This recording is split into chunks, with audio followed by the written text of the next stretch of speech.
का lesson number 4 खंड का चल रहा है, जिसका रिवीजन चल रहा है। आज का विषय है बाजार संतुलन। इस लेसन की फेयर कॉपी पर लिख करके हमें कॉलेज में ऑफलाइन क्लासेस में चेक कराएं, जिसके अंतर्गत पहला क्वेश्चन है, अर्थशास्त्र में बाजार शब्द का क्या अर्थ है। साधारण बोलचाल की भाषा में बाजार शब्द से बोध उन स्थानों का होता है जहां वस्तुओं के क्रेता और विक्रेता दोनों परस्पर सौदा करने के लिए एकत्र होते हैं। किंतु अर्थशास्त्र में बाजार किसी विशेष स्थान तक सीमित नहीं, बल्कि उस पूरे क्षेत्र में से संबंध रखता है जहां क्रेता विक्रेता आपस में मिलते हैं अथवा संबंध स्थापित करते हैं। उनका यह संबंध भौतिक रूप में हो सकता है अथवा संचार के विभिन्न साधनों जैसे टेलीफोन, इंटरनेट, ईमेल, व्यावसायिक मेल, फैक्स माध्यमों से आदि द्वारा हो सकता है। अब उसके बाद प्रश्न नंबर 2 आपका है, बाजार की परिभाषा क्या है। बाजार क्या होता है? बाजार वस्तुओं का एक ऐसा समूह है जिसमें इस प्रकार के वाणिज्य संबंध स्थापित हुए हों कि प्रत्येक को सुगमता पूर्वक यानी आसानी से यह पता चल जाए कि अन्य व्यक्ति समय समय पर कुछ वस्तुओं और सेवाओं का विनिमय किन कीमतों पर करते हैं। विनिमय का तात्पर्य क्रय विक्रय अप्रत्यक्ष विनिमय करते हैं। अब उसके बाद नंबर 3 पा रहा है, पूर्ण प्रतियोगिता क्या है। पूर्ण प्रतियोगिता के अंतर्गत अब आप देखें, पूर्ण प्रतियोगिता की स्थिति में बाजार में तब विद्यमान होती है जब किसी वस्तु के क्रेता तथा विक्रेताओं की अधिक संख्या होती है और किसी भी व्यक्तिगत क्रेता या विक्रेता का इसकी कीमत पर कोई नियंत्रण नहीं होता। वस्तु समरूप होती है यानी एक तरह की होती है और उसकी कीमत बाजार पूर्ति तथा बाजार मांग की शक्तियों द्वारा निर्धारित होती है। इस बाजार में वस्तु की एक ही कीमत होती है। पूर्ण प्रतियोगिता बाजार की एक काल्पनिक स्थिति न कि वास्तविक स्थिति है। पूर्ण प्रतियोगिता बाजार में समरूप वस्तुओं का होना जरूरी है और क्रेता विक्रेताओं की प्रतिस्पर्धा भी जरूरी है। अब उसके बाद आपका 14 पॉइंट, पूर्ण प्रतियोगिता के अंतर्गत पूर्ण ज्ञान क्या है। अब देखिए नंबर 4, पूर्ण प्रतियोगिता के अंदर पूर्ण ज्ञान का तात्पर्य क्या है। पूर्ण ज्ञान से क्या निकलता है। पूर्ण प्रतियोगिता में क्रेता तथा विक्रेताओं को बाजार में प्रचलित कीमत की पूरी जानकारी होती है। उन्हें इस बात का पूर्ण ज्ञान होता है कि बाजार में समरूप वस्तुएं बेची जा रही हैं। इसके फलस्वरूप उत्पादक विभिन्न क्रेताओं से भिन्न कीमतें नहीं वसूल कर सकते। इस प्रकार कीमत में अंतर हो जाता है, विभेद हो जाता है के माध्यम से अधिक लाभ संभव नहीं हो सकता। अब आपका पूर्ण ज्ञान का तो ये कंप्लीट हो गया आपका। नंबर 5, बाजार संतुलन का क्या अर्थ है। बाजार संतुलन का अर्थ ये आपका अति लघु प्रश्न पढ़ाए जा रहे हैं। यह स्थिति जिसमें एक विशेष कीमत के अनुरूप किसी वस्तु के लिए मांग और पूर्ति के बराबर होगी।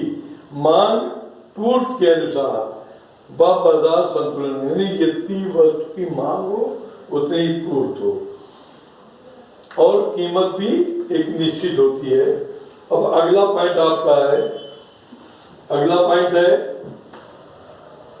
पूर्ण प्रतियोगिता का परिभाषा। पूर्ण प्रतियोगिता बाजार संतुलन का क्या आशय है?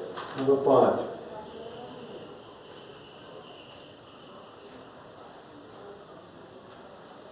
बाजार संतुलन का क्या की व्याख्या कीजिए, यानी क्या अर्थ होता है। अब इसके अंतर्गत बाजार संतुलन क्या अर्थ है?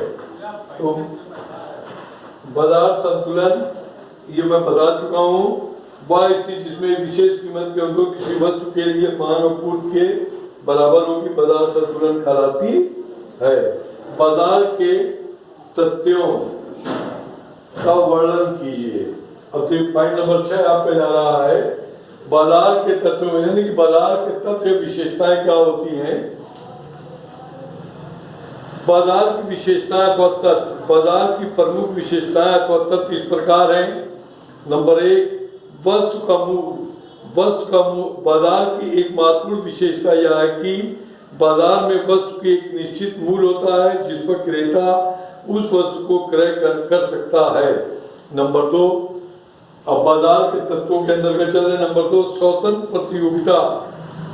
किसी बाजार में क्रेता और विक्रेता के बीच स्वतंत्र प्रतियोगिता होनी चाहिए, क्योंकि क्रेता वस्तु को कम से कम कीमत पर खरीदने का प्रयत्न करता है, जबकि विक्रेता वस्तु को अधिक से अधिक कीमत पर बेचने का प्रयत्न करता है। अर्थात क्रेता विक्रेता पर सौदा करने संबंधित कोई प्रतिबंध नहीं होना चाहिए। अब देखिए, बाजार के तत्व विशेषता के अंतर्गत तीसरा पॉइंट जो मैंने बोर्ड पर नहीं लिखा, मैं डायरेक्ट पढ़ा रहा हूँ। एक क्षेत्र, बाजार का अर्थ किसी स्थान से नहीं बल्कि उस समस्त क्षेत्र से है जिसमें किसी वस्तु के क्रेता एवं विक्रेता फैले हुए होते हैं और आपस में स्वतंत्र प्रतिस्पर्धा करते हैं। बाजार का यह क्षेत्र एक शहर, जिला, राज्य या संपूर्ण विश्व भी हो सकता है, जैसे सैमसंग, एप्पल, फ्लक्स, टाटा चाय इत्यादि का बाजार अनेक राष्ट्रों के माध्यम से फैला हुआ है, क्योंकि उसके क्रेता विक्रेता पूरे विश्व में फैले हुए हैं। पॉइंट नंबर 4, ये बाजार के तत्वों के अंदर में चल रहा पॉइंट नंबर 4। ये अर्थशास्त्र में बाजार का संबंध केवल एक ही वस्तु से होता है। इसमें अलग अलग वस्तु के लिए पृथक पृथक बाजार होते हैं, जैसे चूड़ी बाजार, घी बाजार, गेहूं बाजार, कपड़ा बाजार, सर्राफा बाजार, शेयर बाजार इत्यादि। अब बाजार के तत्वों के अंतर्गत अंतिम पॉइंट नंबर 5।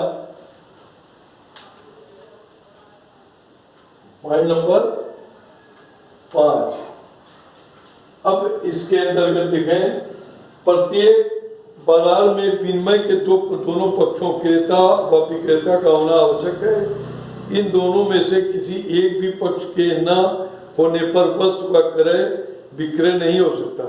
अतः क्रेता विक्रेता बाजार के अनिवार्य तत्व हैं। यह आवश्यक नहीं कि क्रेता और विक्रेता एक दूसरे के समक्ष होकर ही वस्तु का क्रय विक्रय करें, बल्कि वे इंटरनेट, टेलीफोन आदि के द्वारा भी एक दूसरे से संपर्क स्थापित कर सकते हैं। इस प्रकार से बाजार के तत्व ये पूरा हो गया। अब बाजार के रूप, वर्गीकरण का स्पष्टीकरण। बाजार के रूप और वर्गों का स्पष्टीकरण। बाजार के रूप, बाजार का वर्गीकरण।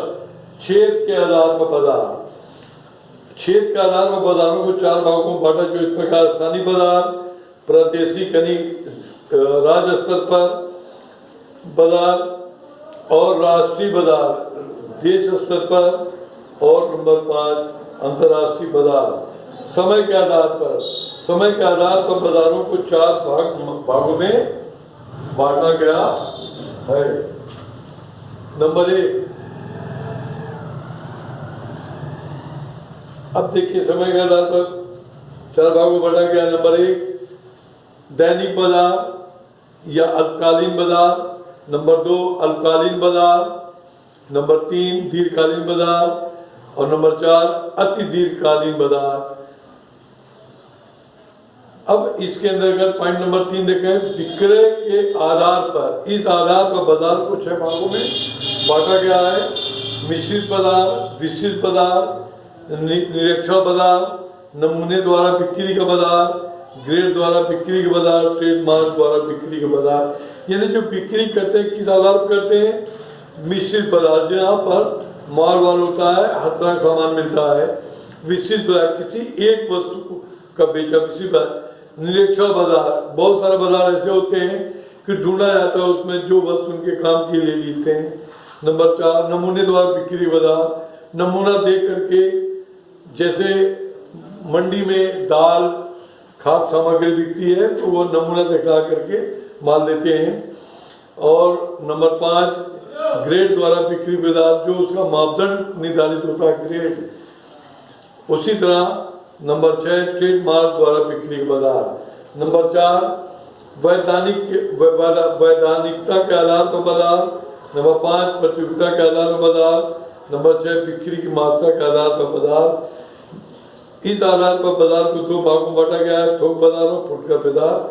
धन्यवाद। अब इसको आप लोग अपनी फेयर कॉपी पर लिख करके आप कॉलेज में मुझे चेक कराएं।